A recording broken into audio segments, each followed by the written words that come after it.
Hello and welcome to episode 41 of Unemployed to Unstoppable, where I think we've plateaued and hit a bit of a wall, so stay tuned and we'll go through what's going wrong.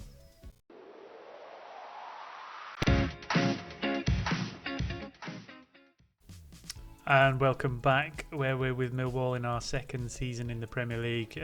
We did seem to have a pretty good transfer window, but we've just not gone on from strength to strength, and we're having a few issues in a few different places that we'll just discuss quickly, and how we think we might be able to address them and maybe bounce back and take the next step with Millwall.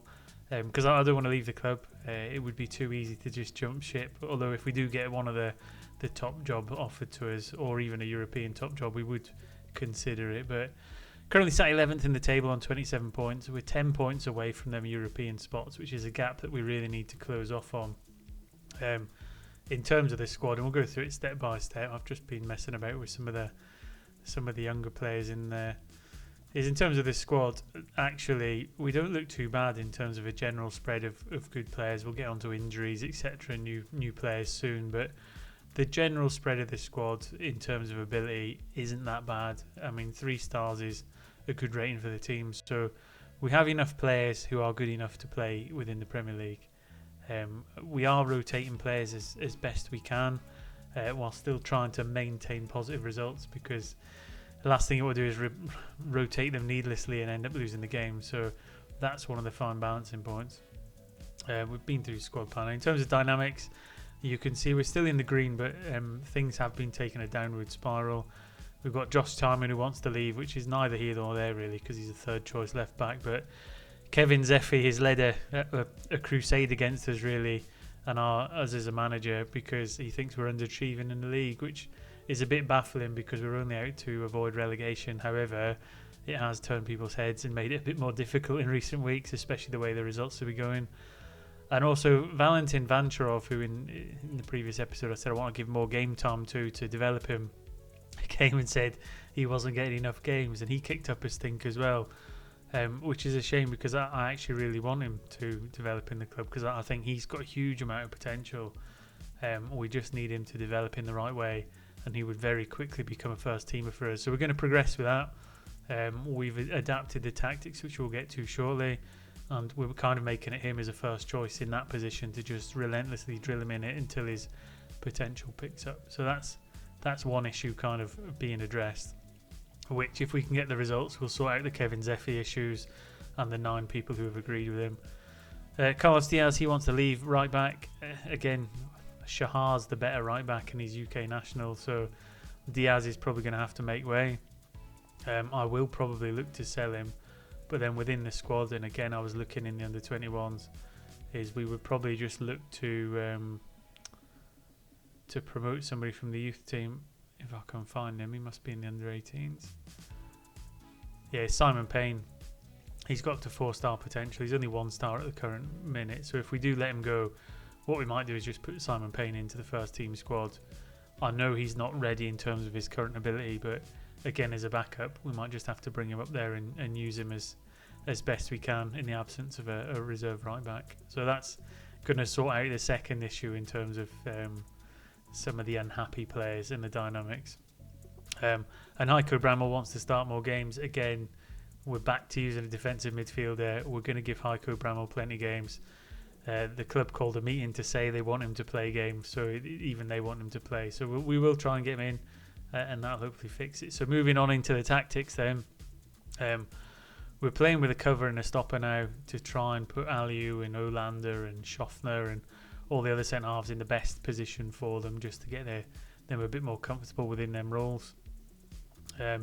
Mercier's coming on well at left-back. Bramall, as you can see, will put in his favoured anchor role in the defensive midfield position. Vancharov will be a centre midfield attacker, and then we'll have an advanced playmaker in there, which is normally Andy Diouf or Hansen Aaron. But again, Villa's been getting some games in there as we try and develop him. And then up front, Codriano is a wonder kid who's gone up to 3.5-star potential, and I don't really want to halt his progress. So Vinwazer, as good as he is kind of having to slide into a slightly different inside forward role on the left hand side. So again, it's going to be hard to balance them two. And I think at some point that's the next problem we might come across, is Finways are getting unhappy at not getting the game time. But again, we'll cross that bridge if we get to it. And then the right-hand side, Maya and Somalani, they're both competing with each other for a first-team spot. Neither of them are much more than 3-star potential, so it doesn't really matter which one we pick. What I ultimately want is just someone who gets his goals and assists. So again, we'll watch that one as well. And then there's another couple members of the squad. Like Will Alves is unhappy.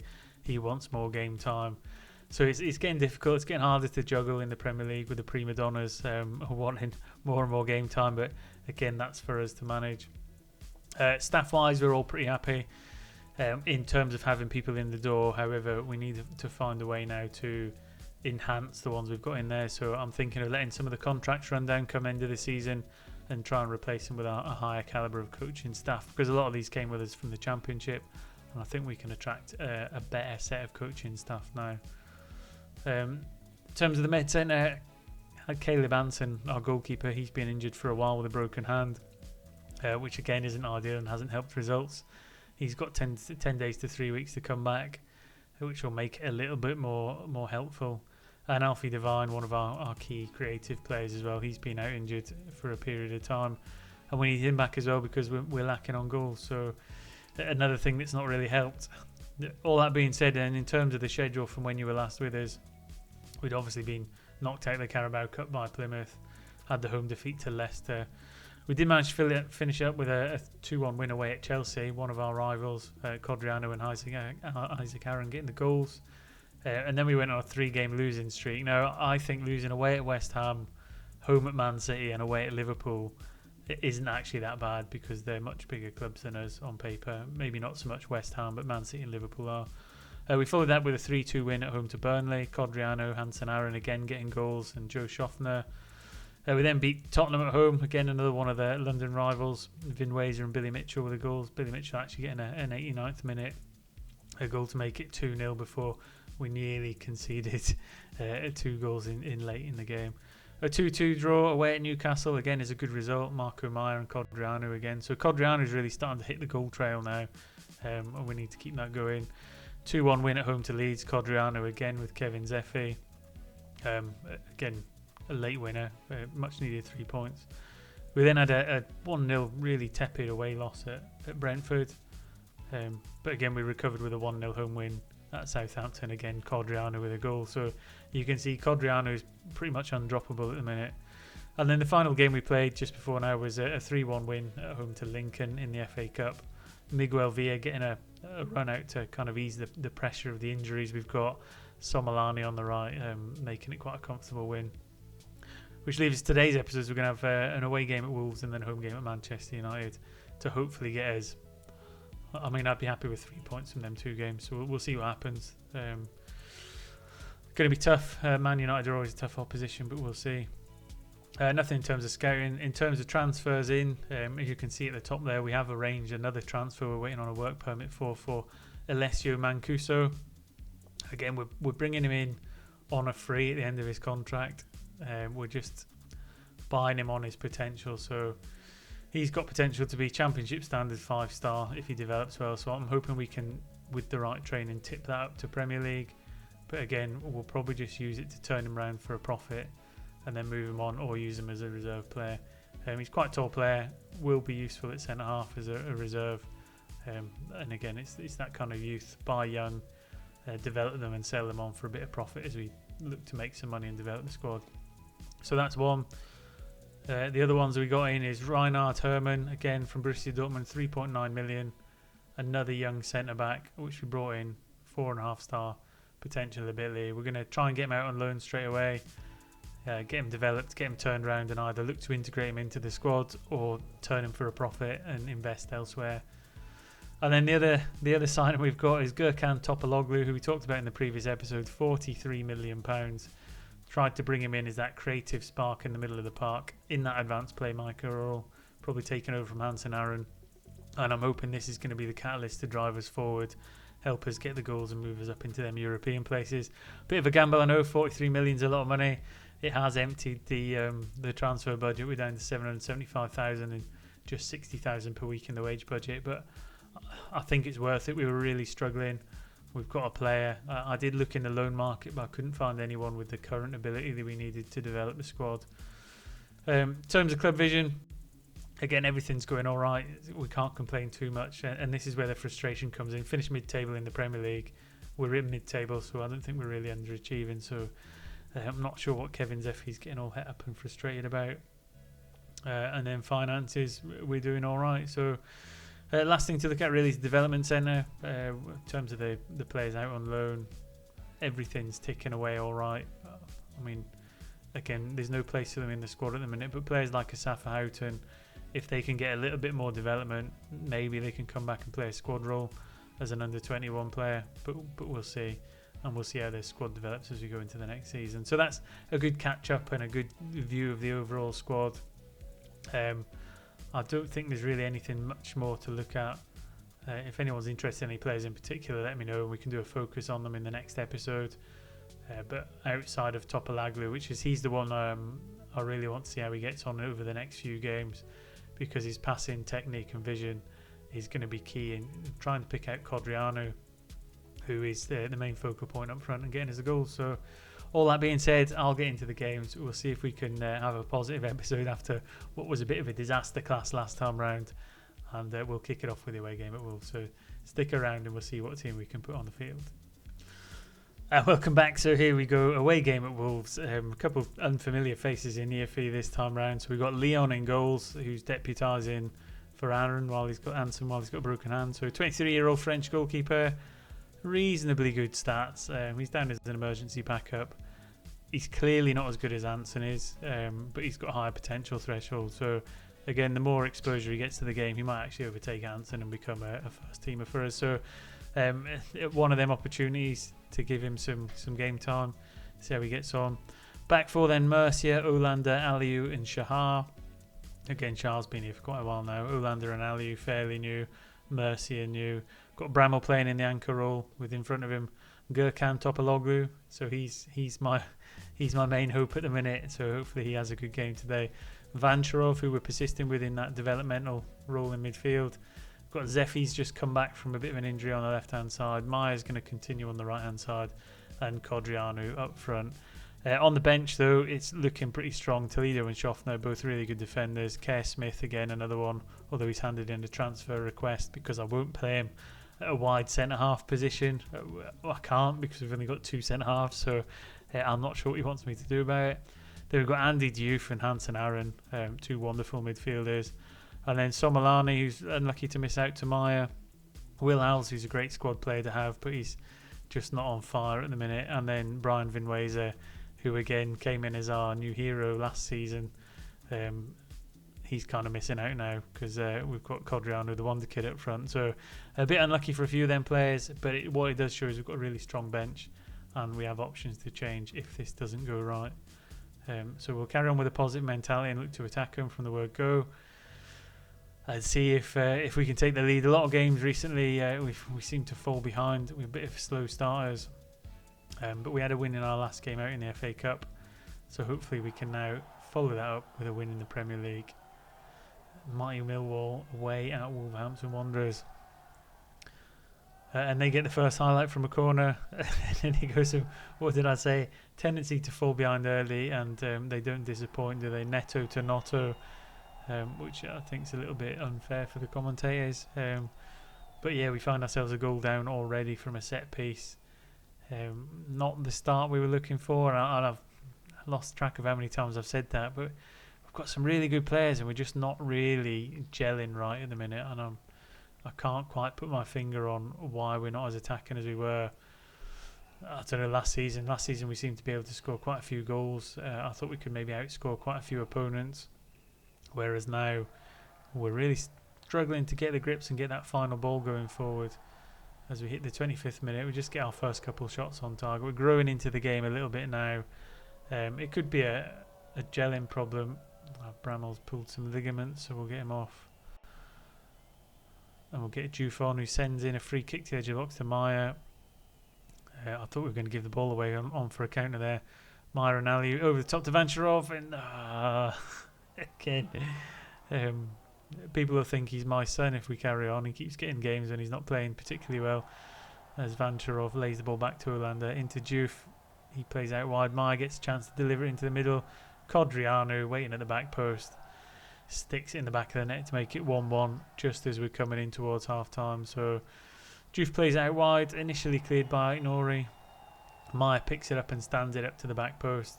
Codrianu peels off and just twists his neck and sticks in what's fairly easy finish at the end of the day to make it 1-1. And we're growing into the game. We've got the higher XG now. We've got the higher shot count. So it would be standard now if they went and scored a goal just before half time. As Codrianu looks to break. We've got a 4-on-3 there. Vancharov, can he find the delivery out to Topalaglu? He's come deep to Shahar. Don't you just love it when they let the highlight play out, make you think you're going to get some kind of chance, and then they just stop. Into the dressing room then, and I think we've been playing all right. It was a slow start, but I think towards the end of the game we were getting a little bit better. Maya's having a good game, Codrianu, the two that were involved with a goal. As Maya will deliver in a corner. Aliu with it, he gets the flick on. Really should have knocked it sideways rather than going for goal himself. But again, what's positive is there was a highlight in our favour as we hit the 50th minute. Topalaglu into Vancharov, he's giving it away. Mercia gets it back though with Olander, playing it down the right this time with Maya into Topalaglu. He into Maya, into Codrianu, and he smashes it home. Didn't know if there was a hint of offside there for a minute, but Maya combining with Codrianu again to put us 2-1 up. Topalaglu involved on the right hand side, so it's good to see him getting a little bit creative into Maya. First time finished by Codrianu, and the question is going to be really now with Millwall and Codrianu is how long we can keep a hold of him, because he's very much the only person who scores goals for us as it currently stands. So XG is looking a bit more in our favour. I think that puts us up to 10th in the league as we go into the final 25 minutes. Obviously taking nothing for granted as it stands, because as we all know it can change very, very quickly. Ball over the top, it goes to their keeper and they look to play out from the back. Have we got the press to create another chance? No, we're a little bit standoffish. Hume breaks down the right as a shot goes wide. And these games where we haven't had Anson as well, Leon's been doing really well. We've still managed to grind out a few results despite not having our first choice goalkeeper, which is a massive positive. Zeffy tired, Hansen Aaron on, which is again a really good substitute, strong player out there as we go into 6 minutes of injury time, and we just want to hold on and get these 3 points now. Mercia for Schaffner just before the final whistle goes. And there we go. So a positive result to start off the episode. I said 3 points from the two games would be good. We've got that so far. Can we build on it in the second game? Maya having a really good game on the right hand side, and I think he's kind of pipping Somalani at the minute. Diouf playing well in the deep role, and Codrianu with 2 goals again. So massive win for Millwall.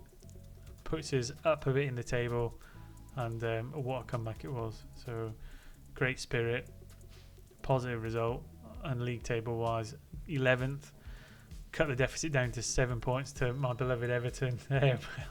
Do we push them out of the European spots? I mean, I'd like to, but we've got to win our game in hand and try and get past Leeds and Chelsea first. So stay tuned. I'll get through to the next game and we'll see if we can just rotate as little as we can and put out another positive performance against Man United. Welcome back to the home match against top of the table Manchester United, who beat us 5-2 last time round, incidentally, in what was a very one-sided game. And we're going to do something we haven't done particularly often, is we're going to go with an unchanged side. So exactly the same time, Leon in goals, back four, Mercia, Olander, Aliu and Shahar, Bramall, Vancharov and Topaloglu, Zeffy on the left, Maya on the right, and Codrianu will continue up front.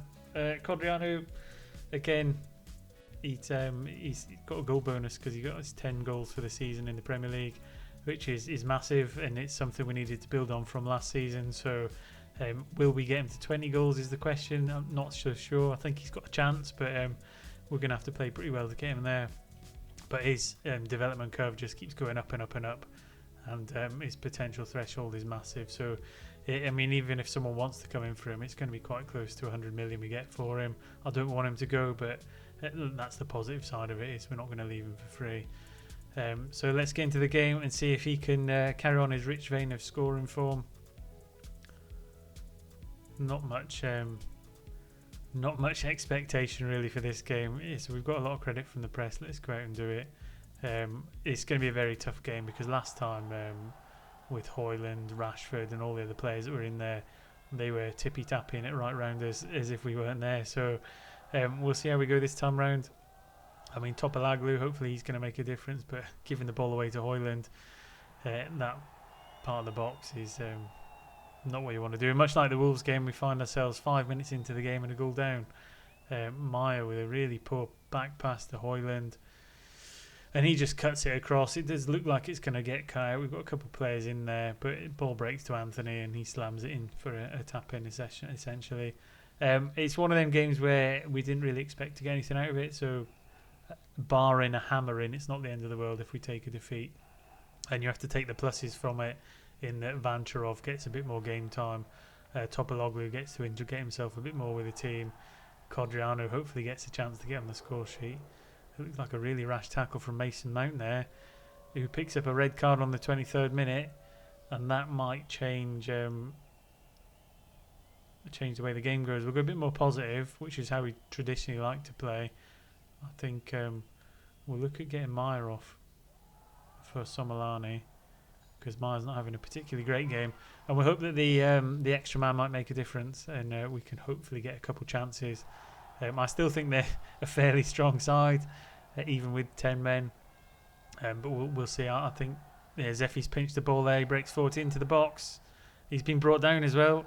It looked like a penalty to me.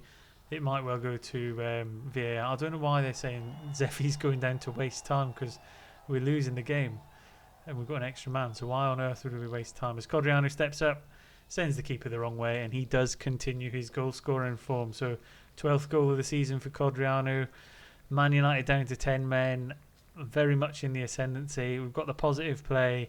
Hopefully their heads drop now and we can maybe nick ourselves a winner, as Zeffy plays the ball to Bramall into Topaloglu. Codriano down the right to Somolani, who came on a substitute. In it goes, but it's initially cleared. Mercier will get a chance to play it back into Zeffy, who flicks it over the keeper. It looked tight. It looks like they're going to check it for offside. Let's hope it's not. Goal's been awarded. We've turned it around, much like the Wolves game. Good header from Olander there. Mercier picks it up and he just flicks it into Zeffy. There was a defender in the middle, played him on, and he just lifts it past Toure to make it 2-1 to Millwall. And this could be a massive result. A season-defining result, really. From where we were with Zeffy getting the rest of the squad against us, questioning the management style, trying to oust us from Millwall, to where we are now with just a signing in midfield, a bit of perseverance with Vancharov, Codriano hitting a bit of form, and a bit of luck with the Man United red card, is we might be able to take 6 points from this episode. Although Garstang's got a ball over the top, and thankfully he missed as he went one-on-one with Leon. I did expect Man United to equalise there, but we've got away with one as we go into half-time. Not looking too bad. I mean, the XG for us is looking a little bit higher than maybe it should be because of the penalty, but I think we're passing well. We're creating a couple chances. I'd like us to get the third to make the game safe. I'd like to get us through it largely unscathed in terms of injuries if we can, and just carry on the good form. So for what was a pretty terrible episode last time where we lost both games, and then what was really difficult times in between off camera with Zeffy coming and starting a witch hunt against us, and players wanting away and results not coming, it's a good turnaround. And if we can get away with this with a 6-point episode, I'm very, very happy, and the future starts to look bright again as we want to get Zeffy off. Zeffy incidentally won't sign a new contract, so we have put him on the transfer list because we don't want him to run his contract and go down for free, because he's worth 43 million, so we might need to cash in on that. But look at that, ladies and gents, well worth a watch. For what was looking a bit doom and gloom at the start of the episode, and from Man United beating us 5-2 at Old Trafford, we've put in an absolute stellar performance, helped massively by the red card, I know, but 3 points at home against Man United is massive. So special result for all the players out there. The same team played twice, which is absolutely magnificent, just from a fitness perspective and a bit of continuity. And as you can see, we're up into 10th. We've got a game in hand on Everton now as well. where we can cut that gap down to 2 points, and the European dream might not actually be over. So, fantastic episode. We're 22 games into the season. Where shall we come back? We've got a couple of FA Cup games. We've got Sheffield Wednesday in the next round, so we're always in with a chance on that. But if we go for... we'll come back halfway. Or do we just go through and see where we are at the end of the season? It's one of them. Do we come back for a mid-update if it's going well? I suppose we'll see how the results go. We'll maybe come back if we're still in the FA Cup and do a bit of an FA Cup and League episode, just a mini update to see where we are in the league. If all's going horrible, we might just push on towards the end of the season and do another bit of a squad build as we get into the summer. So once again, thanks for watching. The saves, it's up and down. It's difficult. Feels like we hit a bit of a plateau. We're changing the structure of how we do the transfers to buy potential again. So we want lots of players on 5-star potential. And then we've got to develop the players like Vancherov to get the most out of them and to take us to the next level. So thanks for watching. Take care. I'll see you soon. And hopefully next time we'll be in the European spots. Goodbye.